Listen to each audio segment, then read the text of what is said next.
Our God is great. And the greatness of our God is a great mystery by itself. Ang Panginoon na lumikha sa ating lahat, lumikha sa buong kapaligiran natin, ay ninais niyang maranasan ang lahat ng kanyang nilikha sa pamamagitan ng tao. That God who is Spirit will experience the material world and the material life that He created through people. Kaya binigay niya ang kanyang Espiritu, pinasama ito sa alabok, at pinagsama niya sa tao ang Espiritu ng Diyos at ang material creation of God. At dahil dyan, maraming karanasan ang naging posible. Without polarity, without extremes, there can be no real experience.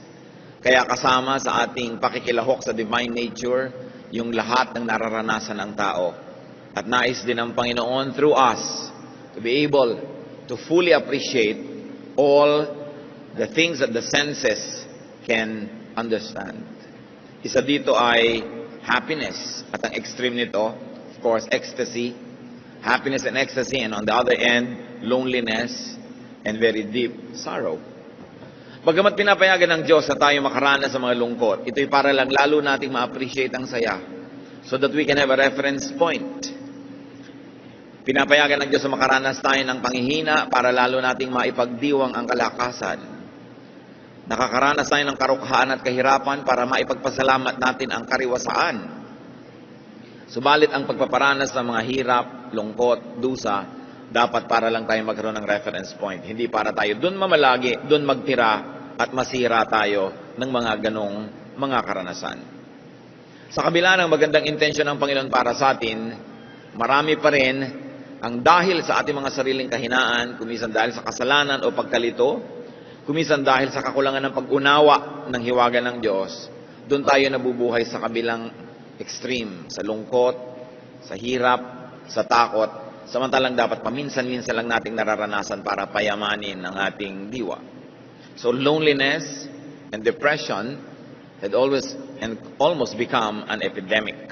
Napakaraming tao na mas malungkot kaysa masaya. Mas maraming araw ang nalulungkot kaysa nasasayahan, o kaya kung hindi man nalulungkot, at least hindi masaya. Sabi sa Panginoong Jesus sa John 10:10, I came that they may have life and have it abundantly, have it to the full. Needless to repeat, and needless to say, all the negative so-called extremes of life are only there for us to appreciate the positive. Pero bakit maraming kalungkutan at maraming gusto pang magpakamatay? Sa ating pag-aaral ngayon ng buhay at kabanata ng buhay ng isang napakadakilang propeta, sisikapin nating unawain ang hiwaga ng kalungkutan. At sa pagsisikap nating unawain ito'y maaaring malutas natin ang mga pinagmumulan ng mga sarili nating lungkot o lungkot ng mga mahal natin sa buhay. Ama namin na Diyos ng kaligayahan, Diyos na mahiwaga at makapangyarihan, dalhin mo po kami sa iyong presensya. Buhayin mo ang Espiritu mo na nakatira sa aming katawan, at na kami makiisa sa iyong Espiritu. Turuan niyo po kami, buksan ang aming mga spiritual eyes and ears so we can be fed in a spiritual way. Forgive us our sins, cleanse us all our iniquities, O God. Make us whole, enable us to partake of your divine nature. Allow us to be one with your Spirit through our Lord Jesus. Dalangin namin mangusap kayong may kapangyarihan. Ang hiwaga niyo, ipagkaloob niyong maunawaan namin, maging sa maliit na paraan sa sandaling ito, at nang madagdagan ang aming pagiging kawangis at kamukha ninyo. Allow us to grow in your image so that we can change and transform to become more and more like you. Father, speak in power and authority, in splendor and majesty, yet speak to us in simple terms so we can digest and understand and benefit from your word. Lead us, be our speaker, protect us from lies and falsehood, preserve our health, strengthen our bodies, sharpen our minds. We like to receive blessings from you. As we bring you offerings and thanksgiving and gratitude, O God, let your blessings abound in our hearts right now. We seek you in the name of your Son, our Lord and Savior, Jesus Christ. 1 Kings 19, verse 4. He, meaning the prophet Elijah, came to a broom tree, sat down under it, and prayed that he might die. I have had enough, Lord, he said. Take my life. I am no better than my ancestors. Isang napakadakilang lalaki at napakadakilang propeta, dumating sa puntong gusto niyang mamatay. How come a great prophet got so unhappy, so sad and so depressed that he wanted to die? Parang hindi mo inaasahan yan sa isang propeta, pero kung hindi natin inaasahan, merong pagkakamali ang paningin natin sa mga hinirang at mga instrumento ng Diyos. Ang mga dakilang mga instrumento ng Diyos, mga tagapagturo, mga propeta, mga dinaduluyan ng kanyang espiritu upang maging blessing sa iba, ay hindi exempt, hindi puwera sa mga lungkot, sa mga hirap, sa mga kuminsan ay takot. Sa kadalasan, mas sensitive ang mga mas espiritual at mga instrumento ng Diyos. Kaya mas higit lalo silang nauuga, higit mas lalo kuminsang natatakot, higit lalong naapektuhan ng hirap, ng lungkot, ng pangamba. Sapagkat sa mamamagitan ng kanilang sensitibong espiritu, natuturuan sila ng Diyos na maging mahusay na mga pastol, mga tagapangaral at tagaturo, dahil nararanasan nila higit kanino man ang mga problema ng tao. Kaya hindi dapat paghanapan ang ating mga spiritual leaders to be supermen and superwomen as if they were exempted from the ravages of life. But in fact, they are even more sensitive. The Spirit that it is in the Lord sensitized them even more so they could be relevant and they could be kind and they could be good teachers. Ano naman ang maituturo ng walang pakiramdam at manhid? Paano aakayin nung sobrang laging mabuo ang loob yung mga natatakot?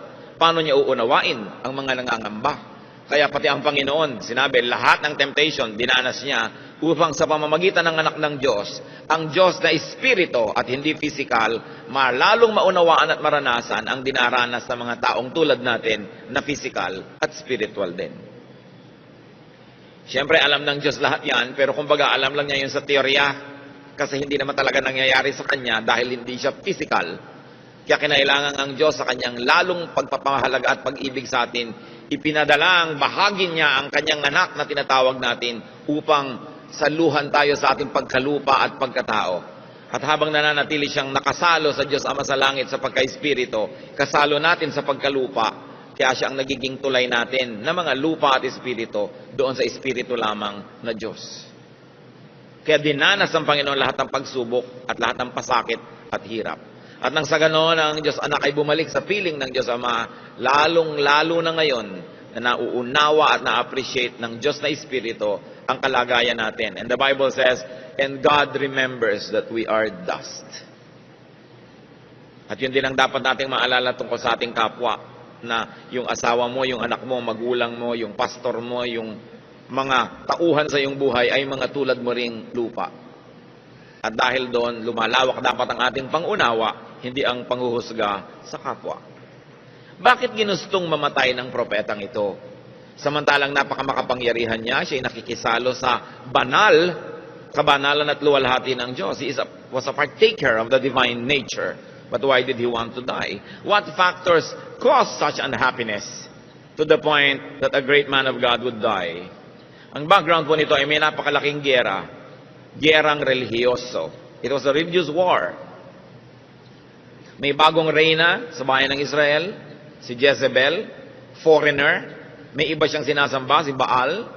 At dinala niya sa Israel ang daan-daan ng mga pare at mga propeta ng kanyang relihiyon. At isa-isa niyang ipinapatay ang mga propeta ng Israel.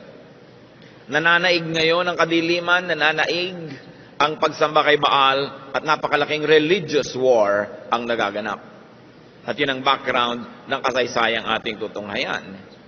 Nung humarap ang propeta sa hari na asawa ni Jezebel, kamping-kampi na ang hari sa kanyang asawa.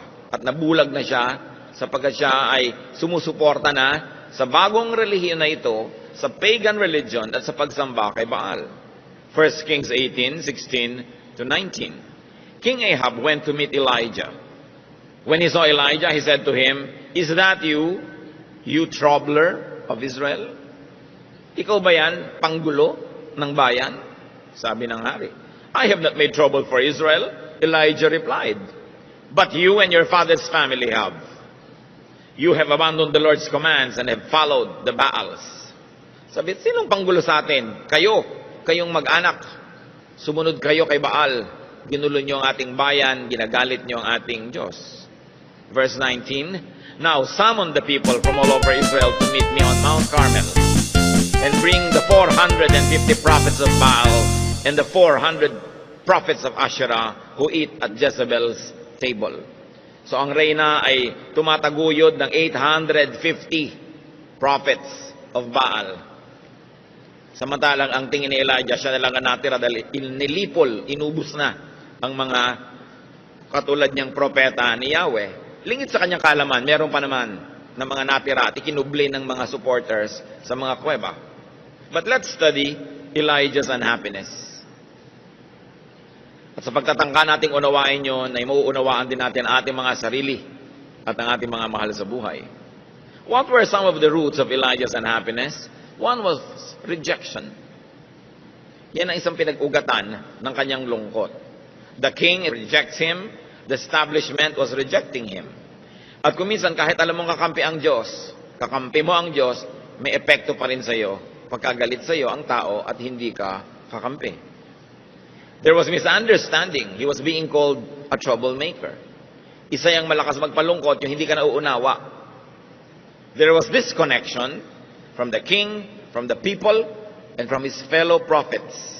Wala siyang komunikasyon sa kanyang mga kapwa-propeta. Ang palagay niya ay siya nag-iisa na lang.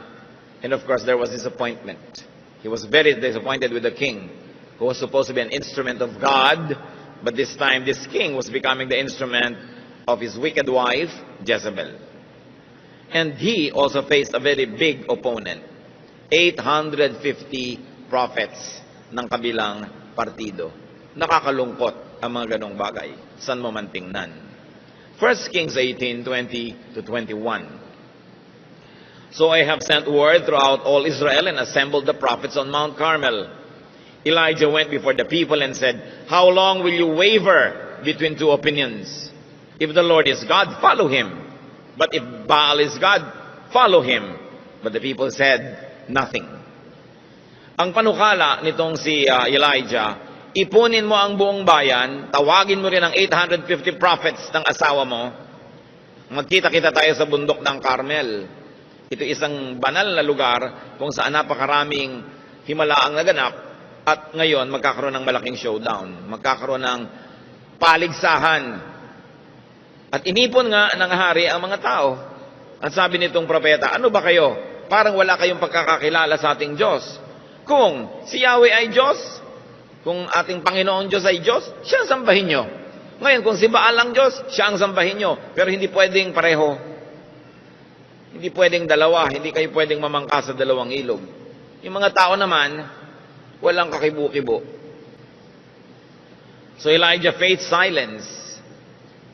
He probably thought it was indifference and indecision of those around.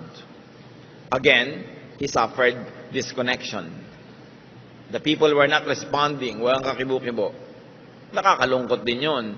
Dati pag nagsasalita ang propeta, enthusiastic ang response sa mga tao. Ngayon walang kakibu-kibo. Palibhasa, takot kay Jezebel. Natatakot sila. 1 Kings 18:22-24. Then Elijah said to them, I am the only one of the Lord's prophets left, but Baal has 450 prophets. Of course, malalaman natin later na hindi naman pala precise yung akala na yon ni Elijah. Prophets are not all-knowing. They can also have some details taken wrongly. Diyos lang ang perfect, not even the prophets, not even the apostles, not even those who were close to Jesus. Kaya kumisan may sinasabi sila, may itinuturo sila, susuriin mo rin, kasi Diyos lang hindi nagkakamali. Kahit mga propeta, pwedeng may mali. Sunod ka pala ng sunod dahil propeta yon, mali pala. Kaya dapat alam mo lahat, or karamihan ng katuruan, para malaman mo kung alin yung, ay mali ito, hindi naman talaga siya nag-iisa. May daan-daan pa na nagtatago sa kuweba. But meanwhile, we are analyzing what made him so sad. And one of that was he thought he was alone. Rightly or wrongly, he thought he was alone. Verse 23, get 2 bulls for us. Let them choose one for themselves, and let them cut it into pieces and put it on the wood, but not set fire to it. I will prepare the other bull and put it on the wood, but not set fire to it. So ano ngayon ang gagawin nila? Magkakaroon sila ng paghahandog, ng offering. At ang offering nila ay mga bulls. mga malalaking baka. At ang sabi nitong propeta, o mauna na kayo, total marami kayo, kumuha kayo ng 2 baka, isa sa inyo, isa sa akin.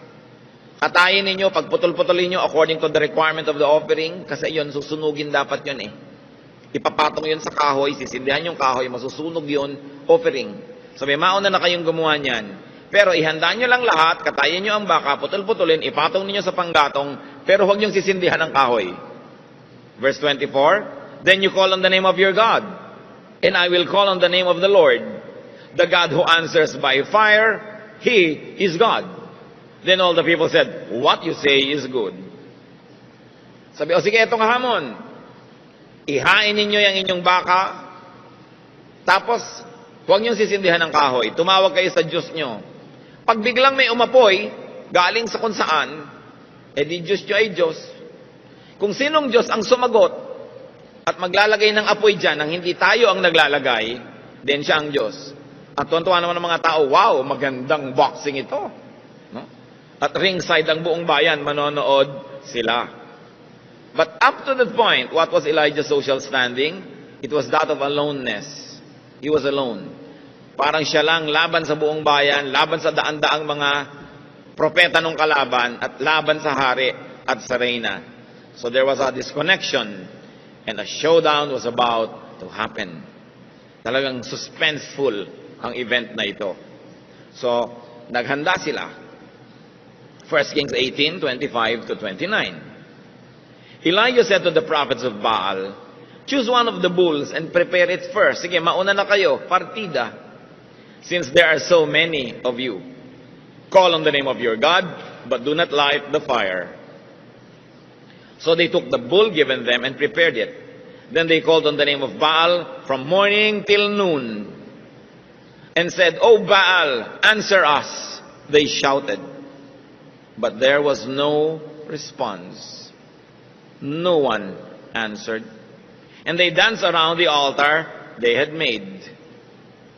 So naagawa na nila. Umagang-umaga pa lang, nagsimula na to. Nagsasayaw na sila, nagtutugtog na sila, nagtatawag na sila kay Baal. Inabot na ng tanghaling tapat, uminit na lang at lahat, wala pang nangyayari. Verse 27, at noon Elijah began to taunt them. Shout louder, he said. Surely he is a god. Perhaps he's in deep sleep, or in deep thought, or busy, or traveling. Maybe he's sleeping and must be awakened. So they shouted louder and slashed themselves with swords and spears, as was their custom, until their blood flowed. Sabi ni Elijah, lakasan nyo pa! Baka tulog! Baka nagbabiyahe! Baka pagod! Sige pa, lakasan pa! Lalo namang nilakasan nga nitong mga sumasayaw. Hanggang hiniwa-hiwa nila ang kanilang sarili para lumabas ang dugo nila na paraan nila sa pagtawag ng atensyon ng Diyos nila. Dahil pinaniniwalaan nila na gusto ng Diyos silang nakakaamoy ng sariwang dugo. So, tingmak na sila ng dugo at nabasa na yung lupa. Wala pa. Verse 29, midday passed, and they continued their frantic prophesying until the time for the evening sacrifice. Maghapon na to. Didilim na, oras na para sa tunay na oras ng pagbibigay ng mga handog sa Diyos ng Israel. But there was no response, no one answered, no one paid attention. Anong nararanasan dito ni Elijah? He experienced strife. Siyempre may contest. And there was grave intensity. And at this point, he could have already been experiencing fatigue. Maghapon na yan, magdamag pang nakaraan nung kahapon, so pagod na siya, may contest, lahat yan nakaka-contribute sa naging kalagayan niya na sobrang kalungkutan later. 1 Kings 18:30-35. Then Elijah said to all the people, come here to me. They came to him, and he repaired the altar of the Lord, which was in ruins. Doon niya niyaya ang mga ito, sapagkat nando sa Mount Carmel, yung dambana ng Diyos, nagiba-giba na, nilulumot na, guho-guho, dahil matagal nang walang nag-o-offering, walang nagre-repair, walang nag-aayos. Elijah took 12 stones, one for each of the tribes descended from Jacob, to whom the word of the Lord had come, saying, Your name shall be Israel. With the stones he built an altar in the name of the Lord, and he dug a trench around it, large enough to hold 2 seahs of seed. He arranged the wood, cut the bull into pieces, and laid it on the wood. Then he said to them, Fill 4 large jars with water, and put it on the offering and on the wood. Do it again, he said, and they did it again. Do it a 3rd time, he ordered, and they did it a 3rd time. The water ran down around the altar and even filled the trench. It's very cinematic. Very dramatic. Haba ang lahat ay nanonood at naglalagay ng mga band-aid sa mga sugat nila, itong mga nabigong mga propetang hiwa-hiwa ang katawan at nagdugo ay wala namang sumagot. Eto ngayon siya, dahan-dahan niyang nirepair yung altar na bato. Mga patong-patong na bato lang naman yun eh. Kumuha siya ng mga 12 malalaking bato, pinagtumpok-tumpok. Naghukay siya ng parang kanal sa paligid ng altar niyang binuo. At sabi niya, at nagsibak siya ng kahoy, ipinatong niya sa bato, inayos, at pinutol-putol niya yung baka, inilagay sa ibabaw ng kahoy. At pagkatapos ng sabi, umigib kayo ng tubig, damihan ninyo. Buhusan ninyo itong karne. Buhusan niyo rin yung kahoy, buhusan niyo rin yung bato sa ilalim ng kahoy, at ginawa nila yon hanggang umapaw ang tubig dun sa kanal na ginawa niya sa paligid. Parang merong moat. Sabi niya, puno na, gawin niyo pa uli. Inulit, pangatlong ulit, basang-basa ang lahat. No? Because there were 13 quarts of water that were used. So Elijah went through hard work. Mahirap yata siya gumawa lahat mag-isa pa. At performance level ito. Nakakapagod yan. So pagod na siya. Again, there's the issue of fatigue. 1 Kings 18:36 to 37. At the time of sacrifice, the prophet Elijah stepped forward and prayed, O Lord God, God of Abraham, Isaac, and Israel, let it be known today that you are God in Israel, and that I am your servant, and have done all these things at your command. Answer me, O Lord, answer me, so these people will know that you, O Lord, are God, and that you are turning their hearts back again. So there was tremendous pressure. Nag-fail na yung kabilang bahagi, yung kabilang partido, siya na lang ngayon ang na-under test. At sinabi niya, Lord, tayong dalawa ang under pressure here, tayong dalawa ang nakasalang para subukan. Patunayan mo sa kanila kung sino ka, na ikaw ang Diyos ng Israel, at patunayan mo rin sa kanilang ako talaga ang hinirang mo, at hindi itong 850 na ito, na kinakatakutan ngayon sinusunod ng mga tao. So there was tremendous pressure.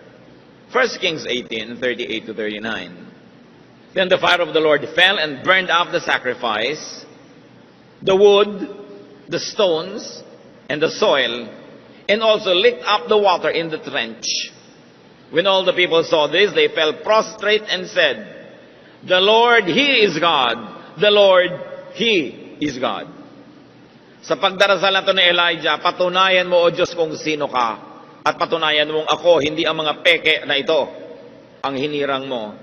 Biglang may nalaglag na apoy mula sa langit. At nag-apoy yung karne. Nauna yung karne na nag-apoy. Baligtad dito. Sumunod na nag-apoy yung kahoy. At pati yung bato, at pati yung lupa, nag-apoy. At pati yung tubig na umaapaw, nag-evaporate sa init at tindi ng tubig na galing sa Panginoon. Napatunayan ng bayan kung sino talaga ang Diyos. So, silang lahat ay sabi, totoo nga, ang Diyos natin ang Diyos, siya ang dapat sambahin. So what did the prophet experience here? Success. There was glory. Nagtagumpay siya. Napakalaking tagumpay para sa Diyos at para sa kanya ring ministry. 1 Kings 18:40. Then Elijah commanded them, Seize the prophets of Baal. Don't let anyone get away. They seized them, and Elijah had them brought down to the Kishon Valley and slaughtered there. O napagod na naman ang pobreng Elijah, mag-isa niyang pinatay lahat ang 850 priests na ito. So there was victory. Complete, perfect victory. But you know what? success and glory could lead to unhappiness and depression. Akala nyo ba, kabiguan lang nakakapagpalungkot? Ang katakataka, yung sobra ding tagumpay, pag lalo't di mo nadala at nakaya, pwede ka rin niyang sirain. Kaya may mga rock stars, mga movie stars, politicians, statesmen, even religious leaders, and in our story, even the prophet Elijah, nalungkot magkatapos yung tagumpay. Hindi na kaya. Because there could be unhappiness after great glory. Kaya nakikita nyo yung mga artista kumisan, lalo sa tanghalan, sa entablado, pagkatapos ng kanilang huling palabas, may cast party. Kasi gising na gising pa yung electricity ng body nila sa palakpak, sa tagumpay, mahirap itulog yun. Kailangan ma-deflate ka, kumbaga sa lobo, halos puputo ka na, kailangan magbawas ka ng hangin dahan-dahan para hindi ka sumabog. And as we can see here, unhappiness is, among others, electricity. So Elijah was electrified by his victory, pero nabasa natin maya-maya, gusto niyang mamatay. 1 Kings 18:41-42. And Elijah said to Ahab, "Go, eat and drink, for there is the sound of a heavy rain." So Ahab went off to eat and drink. But Elijah climbed to the top of Mount Carmel, bent down to the ground, and put his face between his knees. Anong background nito, mga kapatid? 7 taon na hindi umuulan. May tagtuyot, taggutom, may salot sa bayan ng Israel dahil sa kanilang idolatry. At dahil muling nabuo ang dambana, ang altar ng Diyos, muling naparangalan ang kanyang propeta, muling nasamba ang kanyang pangalan, at muling nagkaroon ng offering doon sa altar na yon, magpapaulan na ang Diyos. At naramdaman yon ng propeta. Sabi niya sa hari, kumain ka, uminom ka, malakas ang darating na ulan. Ano yung konteksto? Mahaba ang biyahe mo, magbiyahe ka na pauwi. Kasi magkakaroon ng balaho. Lahat ng natuyong lupa na naging alikabok, mababasa ng ulan, magkakaputik, hindi makakalakad ang chariot mo, ang mga kabayo mo, hindi makakatakbo sa makapal na putik. So kumain ka na, uminom ka, maghanda ka na, at umuwi ka na. Meanwhile, ang propeta hindi naman kumain. Pumunta siya sa bundok at halos ilagay niya yung ulo niya sa pagitan ng dalawan niyang tuhod na siya'y nakatalungko. He was squatting and his face nearly touched the ground. It was an act of deep worship and meditation of some of the prophets in the Old Testament. But there was hunger and thirst for him na idinagdag pa sa kanyang mga pagod, hirap na naranasan. Naging malungkot din siya, as we can see. Unhappiness is, among others, chemistry. Nakakalungkot din yung gutom ka. Kaya maraming mga sobrang nagda-diet na de-depress. Hindi nila alam, ba't ang lungkot-lungkot ko, yung bewang ko, 22 na. No?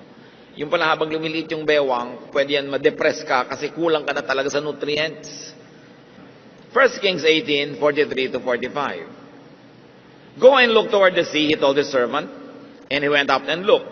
There is nothing there, he said. 7 times Elijah said, go back. The 7th time the servant reported, a cloud as small as a man's hand is rising from the sea. So Elijah said, go and tell Ahab, hitch up your chariot and go down before the rain stops you. Meanwhile the sky grew black with clouds, the wind rose, a heavy rain came on, and Ahab rode off to Jezreel. So nangyari, umulan. At nagbiyahe itong si Haring Ahab.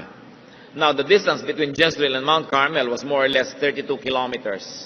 And the Bible tells us that this prophet Elijah, after a very, very tiring day, ran ahead of the chariot and went and reached Jezreel ahead of the king. So, nagtatakbo pa siya. So, there was exhaustion. As you can see, happiness or unhappiness is also fatigue. Pag sobra kang pagod, may tendency ka ring ma-depress.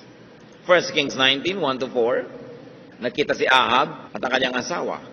Sabi siguro ni Jezebel, patay na ba si Elijah? Now Ahab told Jezebel everything Elijah had done and how he had killed all the prophets with the sword. So Jezebel sent a messenger to Elijah to say, may the gods deal with me, be it ever so severely, if by this time tomorrow I do not make your life like that of one of them. So, nabalitaan ni Jezebel na namatay ang lahat ng kanyang mga kampon. Nagpadala siya ng mensahe dito kay Elijah. Text siya agad, Elijah, bukas patay ka. Kung anong nangyari sa mga prophet ko, ganon din ang mangyayari sa iyo. Verse 3, Elijah was afraid and ran for his life. Nakita niyo to? Matapos yung tagumpay, yung napaka-dramatic na pagpapakilala ng Diyos kung sino siya, Elijah was afraid and ran for his life. Ngayon pang patay na yung 850 prophets, ngayon pang bumalik na ang debosyon ng Israel sa Diyos, ngayon pang siya na uli ang kinikilalang propeta, natakot at nagtago. When he came to Beersheba in Judah, he left his servant there, while he himself went a day's journey into the desert. He came to a broom tree. Bumalik na tayo sa binasa natin kanina sa simula. He came to a broom tree, sat down under it, and prayed that he might die. I have had enough, Lord, he said. Take my life. I am no better than my ancestors. So what added to the brew, there was threat to his life. Meron din naman dati na. And there was fear. Meron na rin naman dati na. Pero anong dumagdag? Kasi nagkahalo-halo na lahat. Yung tagumpay, yung takot, yung pagod, yung gutom, yung hirap, nagkahalo-halo. It was too much ministry. Kaya sabi niya, I have had too much. Nasobrahan. So pati yung propeta, nung nasobrahan, na-depress. Gusto na niyang mamatay. Ba't natin ito pinag-aaralan? Para masuri natin our own unhappiness. The roots of our unhappiness can be the same as that of Elijah's. Where did unhappiness come from? Because unhappiness can come from one, rejection. Tulad niya, pag nare-reject tayo, we can be unhappy. Lalong-lalo if you experience rejection in childhood. Lalong-lalo kung ang isang babae became pregnant out of wedlock, nire-reject kumisa ng mga lola't lola niya, ng mga kamag-anak, paabort mo yan, ipalaglag mo yan, etc., etc. So, nararamdaman ng bata. At kung minsan nagkakaroon yun ng psychological effect sa kanya hanggang pagtanda. Kung tayo ay nakaranas ng rejection, ganun man o lighter ways, parang may mas maganda kang kapatid, parang siya yung paborito, parang may mas matalino kang kapatid o pinsan, siya lagi napupuri. Kung tayo ay nakaranas ng rejection, you know what you do? You can no longer change your past, but you can change your heart about it. You can change your outlook. Get over it. Tapusin nyo na yon. And the best way to get over it is to forgive people who rejected you. Sapagkat pag hindi nyo pinatawad lahat yung mga tumanggi, hindi gumusto, umayaw sa inyo noon, dala-dala nyo yung hapdi, yung kirot habang buhay. At kaya madalas gusto nyo siguro magpakamatay o nalulungkot kayo, hindi nyo maintindihan. Kasi merong nakaugat sa puso nyo dapat ay bunutin, and that is sorrow and pain and bitterness.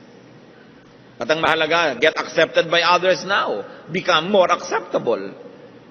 Kung nagkulang noon ang pagmamahal sa atin ng mga tao, sikapin nyo ngayon na mamahal naman kayo ng iba, maging kamahal-mahal kayo. Mas maging maganda ang ating ugali, tayo'y makibagay, makisama, at nang sa ganon, mas matanggap tayo para makatakas na tayo dun sa hindi ako minahal noon, kawawa naman ako noon, puwera ako noon. Noon na yun eh. At sa lagay, naapektuhan ka na noong araw, hanggang ngayon, maapektuhan ka pa. Bukas, maapektuhan ka. Next year, maapektuhan ka rin. Paulit-ulit ang kalugihan mo. Kailangan mong palayain ang iyong sarili sa tulong ng Diyos. And the best way is to forgive everyone who rejected you. And then accept as much love now, being more and more lovable.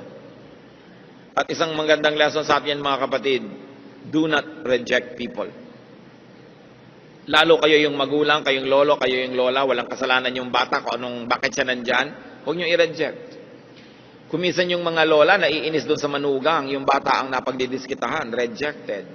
Lalo kamukha ng kanyang balae. Kamukha ng balae itong batang to, mukhang impacto.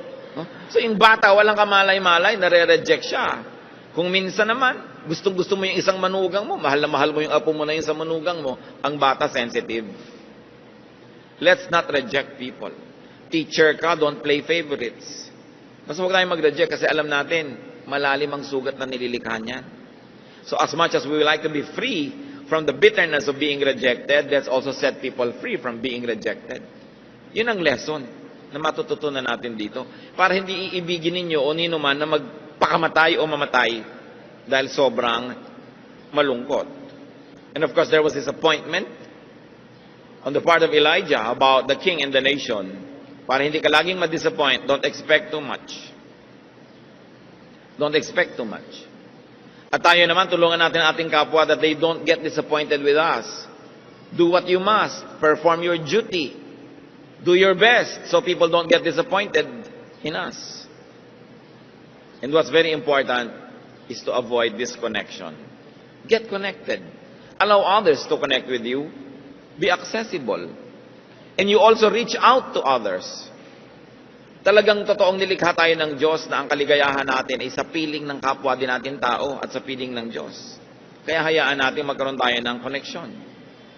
Another unhappiness of Elijah could have come from aloneness. So what do we learn? Have a healthy balance of solitude and company. One of life's greatest pleasures is good company. Napakayaman mo, kapatid, kung meron kang kaibigan, kamag-anak, pinsan, kapatid, whatever, na masarap kasama. Kayamanan yun. At lalo namang napakainam na ikaw ay maging dagdag na yaman sa kapwa dahil masarap kang kasama. Pero kung ikaw ay judgmental, pintasera, lagi na lang may reklamo, mahirap kang kasama, dinedepress mo ang iyong kapwa nun. And at the same time, madedepress ka rin. What about strife and fatigue? We have to learn to have peaceful relaxation and peaceful coexistence with people. Na hindi tayo nakikigyera lagi. Choose your battles para hindi ka laging maraming kaaway, kagalit. Nakaka-stress yan. At kumisan, pag nagkasama-sama lahat, gusto mo na rin mawala sa mundong ibabaw. Pressure also added to his unhappiness. So we choose our battles whenever we can.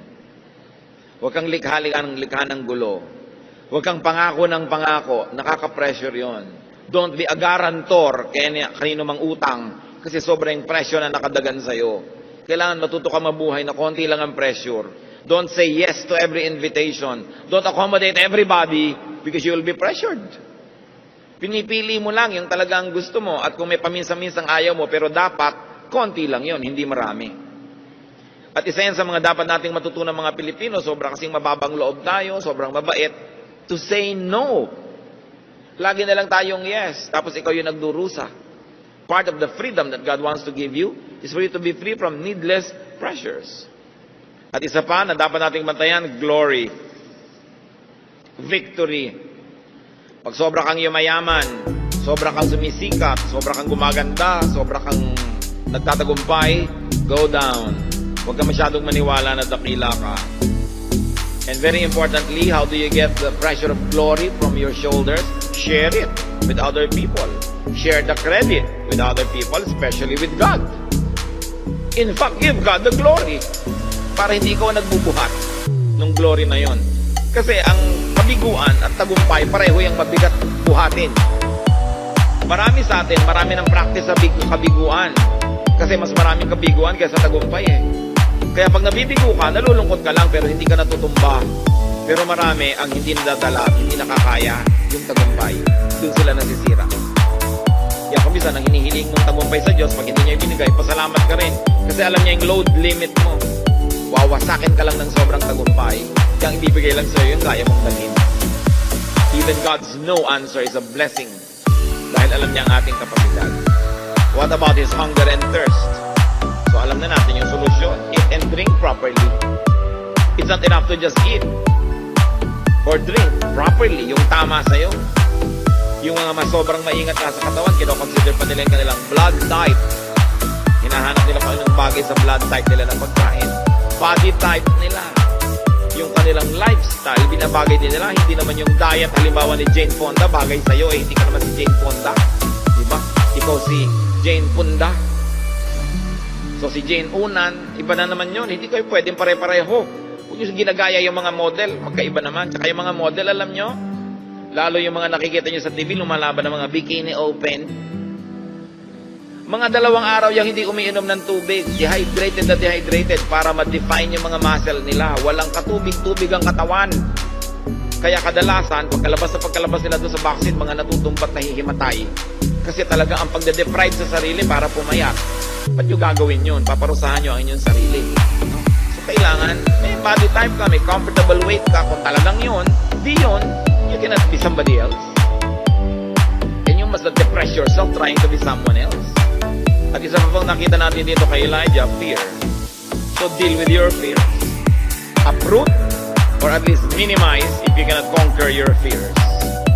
Dapat yan nilalagay sa lugar. What are more insights into the cures to unhappiness and depression according to the experience of Elijah? Nasabi na natin, dagdagan pa natin na lalong-lalong ngayon nakabase sa kanyang karanasan. 1 Kings 19, 5-8. Tuloy ang kwento. Then he lay down, matapos siya sabing, Lord, gusto ko nang mamatay. Then he lay down under the tree and fell asleep. All at once an angel touched him and said, Get up and eat. He looked around, and there by his head was a cake of bread baked over hot coals and a jar of water. He ate and drank and then lay down again. Matapos siya magreklamong hindi na niya makaya, napahiga na siya doon sa lilim ng puno at siya ay nakatulog. Pinukaw siya ng anghel, hinipo siya, tinapik-tapik, at sinabing, bumangon ka muna. No? Kumain ka muna. Huwag kang matulog ng gutom. So, pagtingin niya, may pagkabango-bango mga tinapay na talagang bagong bake sa kanyang ulunan at mayroon pang isang banga ng tubig. So, bumangon siya, kinain niya, ininom, at nahiga uli. Sa inyong mga tamad magluto, matutulog na lang ng gutom, learn this. Yung ayaw na magluto, ayaw na maghugas ng plato, itutulog na lang yung gutom, may pagkain naman. No? So learn from this. Baka marami kayong depression na galing dyan. Ito naman siya, hindi tamad, wala lang talaga siyang pagkain, kaya pinaghimalaan. Ngayon, kung meron kayo sa bahay nyo, hindi nyo kailangan ng himala. Verse 7, The angel of the Lord came back a second time and touched him and said, Get up and eat. For the journey is too much for you. So he got up and ate and drank. Strengthened by that food, he traveled 40 days and 40 nights until he reached Horeb, the mountain of God. Ministry na naman. Balik na naman siya sa dati. Samantalang kanila lang gustong mamatay. Gutom lang pala. Kaya siya sobrang na-depress. Kaya dapat i-balance natin yan. Pinag-aralan natin yung unhappiness, tingnan natin yung kabaligtaran. Bakit siya na-revive? Because happiness is a tree. Kumisan parang maliit na detalye lang sa kwento. Naglakbay siya, iniwan niya yung katulong, at naglakad pa siya mag-isa maghapon. Talagang gusto niya mapag-isa para walang makapigil sa kanya. Kaya alam niyo yung mga gusto ko magpakamatay, pag hindi ka dumating dito, magpapakamatay ako. Hindi magpapakamatay yun. Yung talaga magpapakamatay, wala siyang sinasabihan para maituloy niya ang balak niya. No? Paminsan-minsan, baka rin matuloy, kayo na makiramdam, no? Kung nag-iinarte lang, yung gustong kunwari magpapakamatay. Kung minsan man, baka nga matuloy, so bahala kayo kung anong gagawin nyo. Pero nakikita nyo, yung talagang determined magpakamatay, walang sinasabihan yon. Ngayon, happiness is a tree, a shade, a comfort. Ano yan sa atin? Hindi naman lagi na lang literal na puno. Pag sobra na tayong stressed, malungkot, find your tree.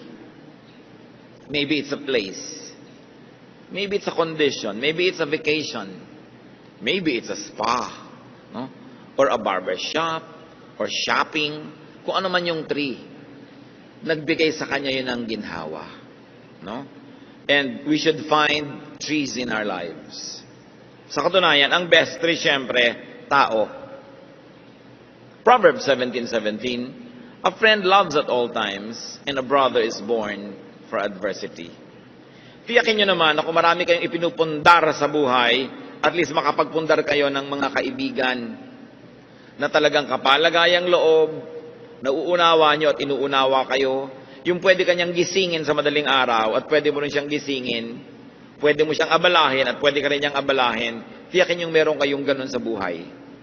Kasi isang malaking kayamanan ang may ganun sa buhay.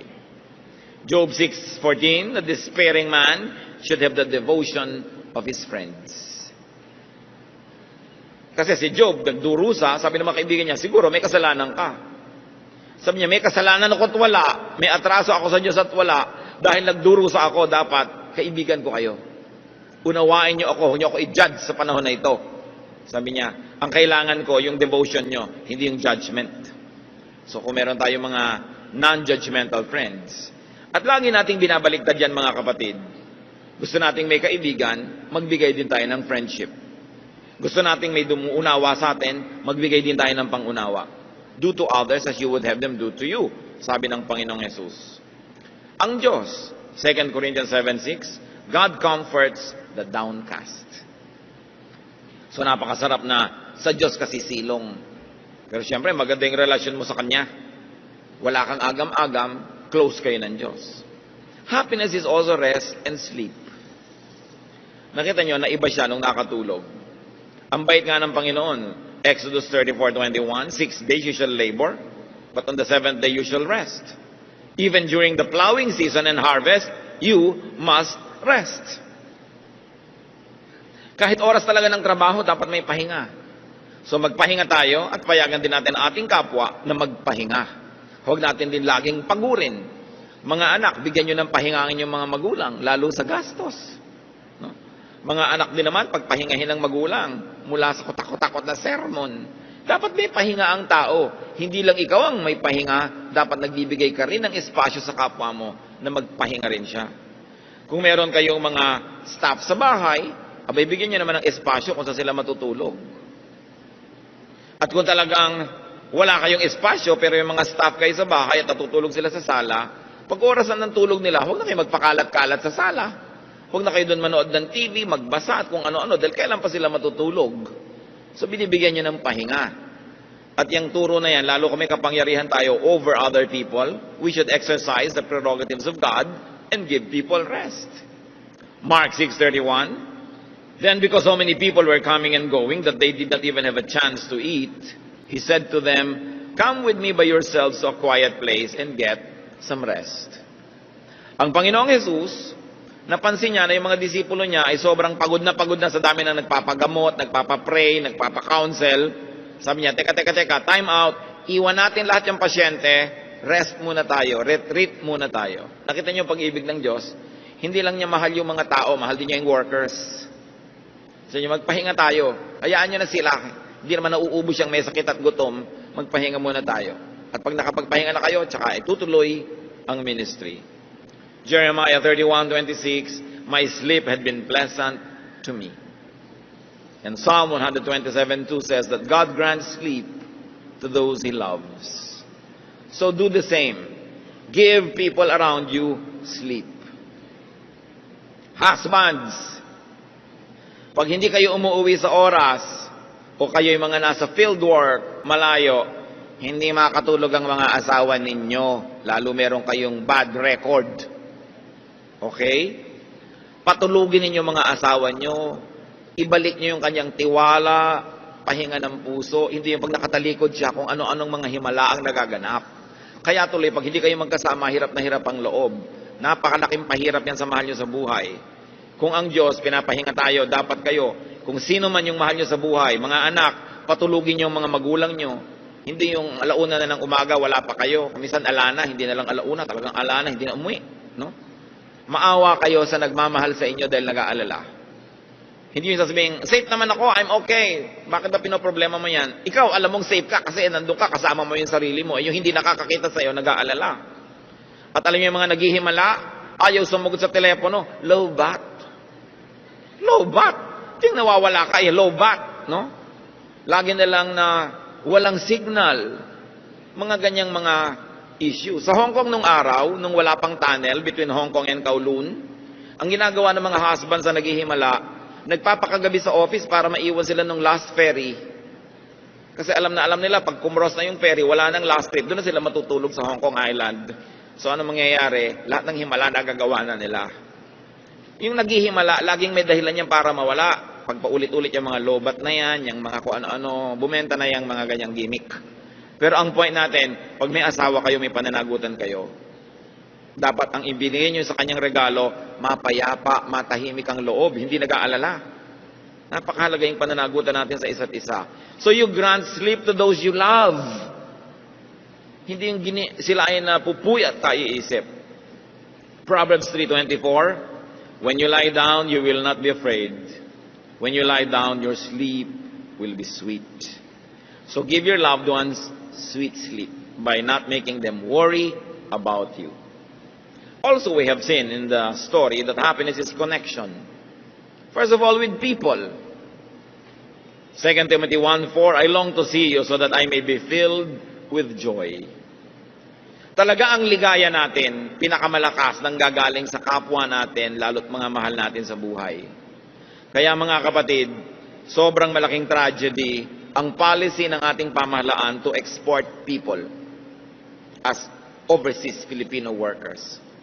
Nakakatulong pansamantala.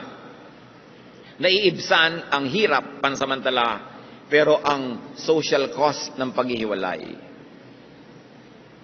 Yung pagkakalayo-layo, lalo nag-immigrate na forever, yung mga mahal mo sa buhay.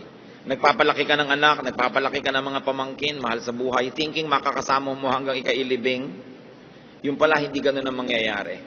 Dahil sa hirap ng buhay, nagkakahiwa-hiwalay tayo. Kaya napakalaki ng pananagutan ng ating mga politiko na nagpapaandar ng gobyerno. Kailangan isa sa mga platform nila, hindi lang damihan ang market for overseas Filipino workers abroad.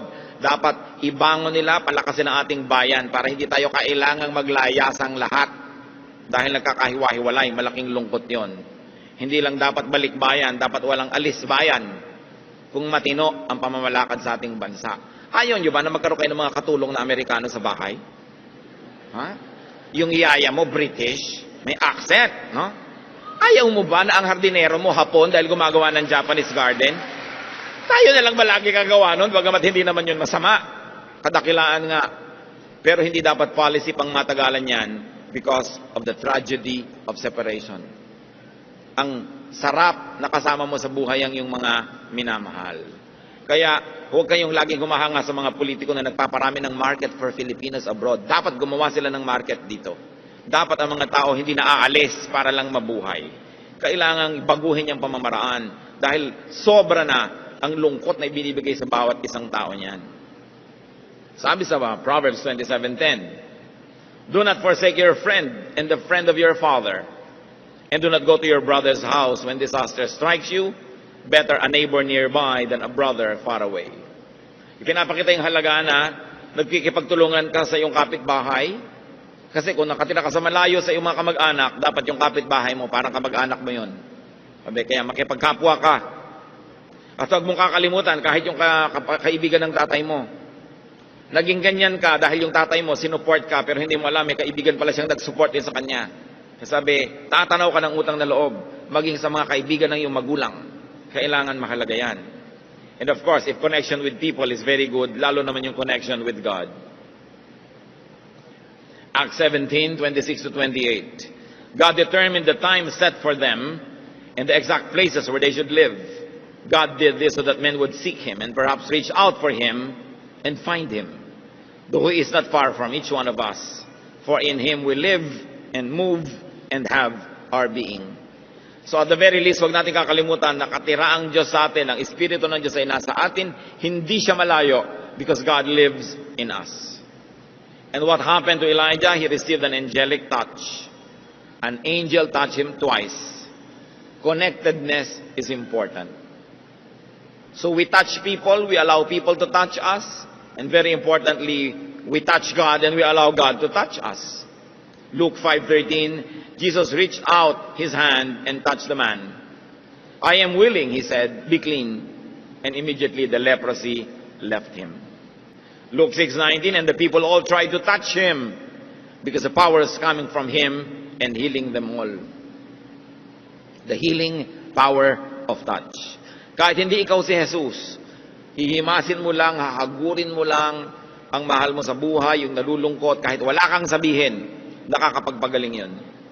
Mark 5:28, the bleeding woman thought, if I just touch His clothes, I will be healed. Touch people and allow people to touch you, not only physically, but very importantly, emotionally. What other source of happiness is there? Counsel, words. conversation. Kung ang salita ay nakakasakit, ang salita ay nakakapagpagaling din. Kaya napakahalaga na nag-iingat tayo sa ating pananalita, pero ang mahalaga, meron tayong kausap, lalo kung tayo ay nalulungkot. Hebrews 10:25, let us not give up meeting together, as some are in the habit of doing, but let us encourage one another. Be sensitive when people need you, not only when you need them. Lalo yung mga text na, musta? Every text is a cry for help. Pag may nagte-text, reaching out lang yan. Baka nalulungkot, baka naiinip. Ikaw naman, okay, bye. Pag may nagmumusta, okay, ikaw, kumusta ka? And then, encourage conversation. Kasi hindi naman yun mangungumusta ng walang nangyayari. Siguro naiinip. Kuminsan, gusto ka talaga niyang kumustahin, pero isipin mo, baka siyang may kailangan. And drop what you're doing and minister, especially if these people are important to you. If you love them and they love you. Psalm 7:1, O Lord my God, I take refuge in you. Save and deliver me from all who pursue me. And that is what also many people need from us. That we save and deliver them. Finally, happiness is food and drink. Genesis 1:29, God said, I give you every seed-bearing plant on the face of the whole earth, and every tree that has fruit with seed in it. They will be yours for food. So dapat marunong kang kumain. Ecclesiastes 8:15, nothing is better for a man under the sun than to eat and drink and be glad. Then joy will accompany him in his work all the days of his life God has given him under the sun. Acts 14:17, God has shown kindness by giving you rain from heaven and crops in their seasons. He provides you with plenty of food and fills your hearts with joy. Very importantly, we should minister also through food. So be happy. Make others happy. Ang mga tao, kung anong binibigay natin sa kanila, yun ang nire-reflect nila pabalik sa atin. Bumabalik lahat yan. Kaya kung kabutihan ang ginagawa natin sa kanila, kabutihan din ang bumabalik sa atin. Maybe not through them, but through other people. Maybe not today, but definitely tomorrow. Nangyayari yun. Ang ginagawa natin sa tao, yun din ang nangyayari sa atin. So, ang sinabi ng Panginoong Jesus, kung anong gusto mong gawin sa iyong kapwa, yun ang gawin mo sa Kanya. Strive to be happy and do your best to make other people happy. Iwasan natin yung mga nagpa-depress kay Elijah. Sobrang pagod, sobrang tagumpay din kung minsan na hindi na isi-share with others. Iwasan din natin yung sobrang magutom, mauhaw, mawalay sa kapwa, mapag-isa, nagiging bunga ay kalungkutan at kung minsan, depression. God wants you happy. Panginoon, salamat sapagkat kayo concerned sa amin at marami kayong iniwang mga lesson sa Biblia para aming kapulutan ng aral.